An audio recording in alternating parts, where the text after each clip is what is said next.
Hi friends, welcome back to my channel. My channel name is ఉమిసా 17 vlogs. ఈరోజు ఈ వీడియోలో గులాబ్ జామ్స్ తయారీ విధానం చూద్దాం. బయట క్రాక్స్ లేకుండా లోపల పర్ఫెక్ట్గా ఉడికేట్టు ఎలా తయారు చేసుకోవాలో చూద్దాం రండి. గులాబ్ జామ్స్కి MTR గులాబ్ జామ్ పౌడర్ వాడుతున్నాను. ఫస్ట్ బౌల్ తీసుకొని అందులోకి ఈ పౌడర్ని యాడ్ చేసుకోవాలి. యాడ్ చేసుకున్న తర్వాత కాచి చల్లార్చిన పాలు తీసుకోవాలండి. వేడిగా ఉన్నవి తీసుకోకూడదు. పౌడర్ పాలు కొంచెం కొంచెం వేస్తూ మిక్స్ చేసుకోవాలి. ఫస్ట్లోనే హార్డ్గా కలుపుకోకూడదు, వేలుతోనే స్మూత్గా కలుపుకోవాలి. ఇది అంత బాగా కలుపుకుంటే మనకి గులాబ్ జామ్స్ అంత పర్ఫెక్ట్గా వస్తాయి. పిండి అంతా కలిసేటట్టు పాలు పోసుకొని కలుపుకోవాలి.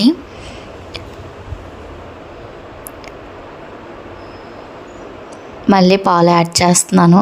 కొంచెం కొంచెం పాలు యాడ్ చేస్తూ ఫింగర్స్తో నీట్గా కలుపుకోవాలి. నేను ఈ వీడియోలో చూపిస్తున్న విధంగా మీరు గులాబ్ జామ్స్ తయారు చేయండి. మీకు గులాబ్ జామ్స్ తయారీ విధానం రాకపోయినా ఈ విధంగా చేస్తే చాలా పర్ఫెక్ట్గా వస్తుంది. చపాతీకి కలుపుకునే విధంగా హార్డ్గా కాకుండా స్మూత్గా కలుపుకొని గులాబ్ జామ్స్ తయారు చేసుకోవాలండి. హార్డ్గా కలిపితే అవి విరిగిపోతాయి. ఇలా స్మూత్గా కలుపుకొని ఈ విధంగా తయారు చేసుకోవాలి. పిండిని ఒక హాఫ్ అన్ అవర్ సేపు మూత పెట్టి దీన్ని ఒక సైడ్కి పెట్టుకుందాం. ఆ తర్వాత హాఫ్ అన్ అవర్ తర్వాత తీసి మనం బాల్స్లా చుట్టుకుంటే పర్ఫెక్ట్గా వస్తుంది. పాకానికి షుగర్ తీసుకుందాం. ముందుగా బౌల్ పెట్టుకొని అందులో 2 కప్స్ షుగర్ యాడ్ చేస్తున్నాను.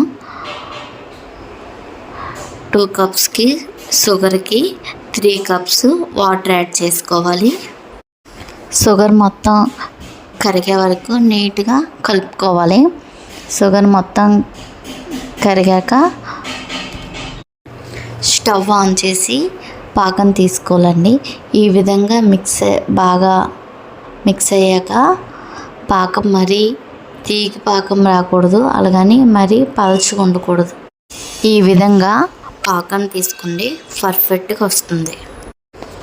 ఇందాక సైడ్కి పెట్టుకున్న పిండిని హాఫ్ అన్ అవర్ ఉంచితే కొంచెం గులాబ్ జామ్స్ నీట్గా వస్తాయండి. అందుకే మిక్స్ చేసుకుని వెంటనే తయారు చేసుకోకుండా ఒక హాఫ్ అన్ అవర్ పక్కన పెట్టుకోండి. నేను వీడియోలో చూపిస్తున్న విధంగా రౌండ్ బాల్స్ కింద తయారు చేసుకోండి. అన్నీ ఈ విధంగా పర్ఫెక్ట్గా తయారు చేసుకోండి. మరి క్రాక్స్ ఎక్కువ ఉండకూడదు. క్రాక్స్ ఎక్కువ ఉంటే గులాబ్ జామ్ పగిలిపోద్ది. నేను వీడియోలో చూపిస్తున్న విధంగా మిక్స్ చేసుకోండి రౌండ్ బాల్స్ కింద. ఆ పిండి మొత్తం ఇలానే రౌండ్ బాల్స్ కింద ఒకేసారి తయారు చేసుకోండి. ఎందుకంటే కొంచెం కొంచెం తయారు చేసుకుని వేపుకుంటే అవి వేగంగా వేగిపోతాయండి. ఎక్కువ బ్రౌనీస్గా వేగకూడదు. అందుకే నేను మొత్తం ఒకేసారి తయారు చేసుకున్నాను. ఆ పిండి మొత్తం ఈ విధంగా రౌండ్స్ బాల్ కింద తయారు చేసుకుని పక్కన పెట్టుకున్నాను. స్టవ్ పైన కళాయి పెట్టి హీట్ చేయాలి. కళాయి హీట్ అయ్యాక ఆయిల్ యాడ్ చేసుకోవాలి. ఆయిల్ యాడ్ చేసుకొని ఆయిల్ బాగా మరిగినంత వరకు హీట్ చేసుకోవాలండి. నేను ఇక్కడ హీట్ అయిందో లేదో చూస్తున్నాను. ఆయిల్ కొంచెం హీట్ అవ్వాలి. ఆయిల్ కొంచెం హీట్ అయ్యాక ఇందాక మనం తయారు చేసి పెట్టుకున్న బాల్స్ని యాడ్ చేసుకోవాలి. మరి ఆయిల్ ఎక్కువ హీట్ అవ్వకూడదు. ఒక్కొక్కటి యాడ్ చేసుకొని ఒకేసారి వేసేస్తే మొత్తం విరిగిపోతాయండి. అందుకే కొంచెం కొంచెంగా యాడ్ చేసుకోవాలి. ఆయిల్కి ఎన్ని పడితే అన్నీ యాడ్ చేసుకున్నాను. యాడ్ చేసుకున్న తర్వాత హార్డ్గా కలపకండి, స్మూత్గా కలపండి. అలానే ఎక్కువసేపు కలిపినా కూడా అవి విరిగిపోయే ఛాన్సెస్ ఉన్నాయి. కొంచెం వేగాక కలుపుకోవడం అలా చేయండి. ఒకేసారి ఎక్కువగా కలుపుకుంటే విరిగిపోతాయి. ఈ విధంగా వీడియోలో చూపిస్తున్న విధంగా చేసుకోండి, మీకు పర్ఫెక్ట్గా వస్తాయి. మనం ఎప్పుడు తయారు చేసుకున్న చిన్న బౌల్స్లో తయారు చేసుకోవాలి. అదే పెద్ద తయారు చేసుకుంటే మరీ పెద్ద అయిపోతాయి. నేను చిన్నవి చేసుకుంటేనే ఈ సైజు వచ్చాయి. అలానే పెద్ద తయారు చేసుకున్న లోపల సరిగా ఆగవండి. మీడియం సైజులో చేసుకుంటే మనకు పర్ఫెక్ట్గా ఉంటుంది. ఈ కలర్ వచ్చే వరకు ఫ్రై చేసుకోవాలి. ఇందాక మనం తయారు చేసి పెట్టుకున్న పాకంలోకి మొత్తం ఏగినవన్నీ యాడ్ చేసుకుంటున్నాను. ఈ పాకం కొంచెం చల్లారాకే యాడ్ చేసుకోండి. వేడిలో ఉన్నప్పుడు యాడ్ చేసుకుంటే గులాబ్ జామ్స్ విరిగిపోతాయి.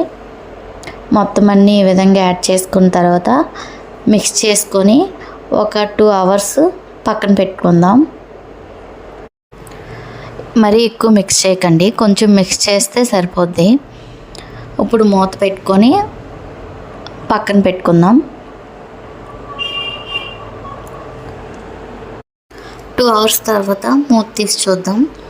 గులాబ్ జామ్స్ చాలా పర్ఫెక్ట్గా రెడీ అయ్యాయి. ఈ విధంగా తయారు చేసుకోండి.